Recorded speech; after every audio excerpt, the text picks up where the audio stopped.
தனது இரு மகன்களின் சொத்துக்கள் குறித்து பேசியுள்ள பிரதமர் டத்தோஸ்ரீ அன்வார் இப்ராஹிமிற்கு முன்னாள் பிரதமர் துன் மகாதீர் முகமது பதிலளித்துள்ளார். தனது இரு மகன்களை விசாரணை செய்த மலேசிய ஊழல் தடுப்பு ஆணையமான SPRM எந்த சமயத்திலும் அவர்களின் சொத்துக்கள் சட்டவிரோதமாக சம்பாதிக்கப்பட்டவை என்று கூறவில்லை என்று துன் மகாதீர் வாதிட்டார். அது மட்டுமின்றி தனது மகன்களான தான்ஸ்ரீ மொக்சானி மற்றும் மிர்சான் ஆகியோர் தங்கள் சொத்து விவரங்களை அறிவிக்கப்பட்டதில் SPRM மனநிறைவு கொள்கிறது என்று அந்த ஆணையத்தின் தலைமை ஆணையர் தான்ஸ்ரீ அசாம்பாக்கி அறிவித்திருப்பதாக துன் மகாதீர் குறிப்பிட்டார். மொக்சானியின் சொத்துக்களின் மொத்த மதிப்பு சுமார் 1 பில்லியன் ரிங்கெட் என்றும் அவரின் தனிப்பட்ட சொத்து மதிப்பு 316 பில்லியன் ரிங்கெட் என்றும் அறிவிக்கப்பட்டுள்ளது.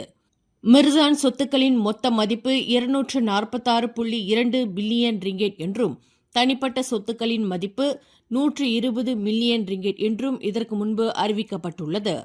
துன் மகாதீரின் இரு புதல்வர்களின் சொத்துக்கள் நியாயமற்ற சட்டவிரோதமாக சம்பாதிக்கப்பட்டவை என்று நிரூபிக்கப்பட்டால் அவற்றை அரசாங்கத்திடமே திருப்பி தர வேண்டும் என்று கடந்த வாரம் பிரதமர் டத்தோஸ்ரீ அன்வார் கூறியிருந்தது தொடர்பில் துன் மகாதீர் இன்று எதிர்வினையாற்றியுள்ளார். மேலும் செய்திகளை தெரிந்து கொள்ள கீழே இருக்கும் பெல் பட்டனை அழுத்துங்கள். உங்கள் மகிழ்ச்சியை வெளிப்படுத்த லைக் மற்றும் ஷேர் செய்யுங்கள். தொடர்ந்து திசைகளோடு இணைந்திருக்க சப்ஸ்கிரைப் செய்யுங்கள்.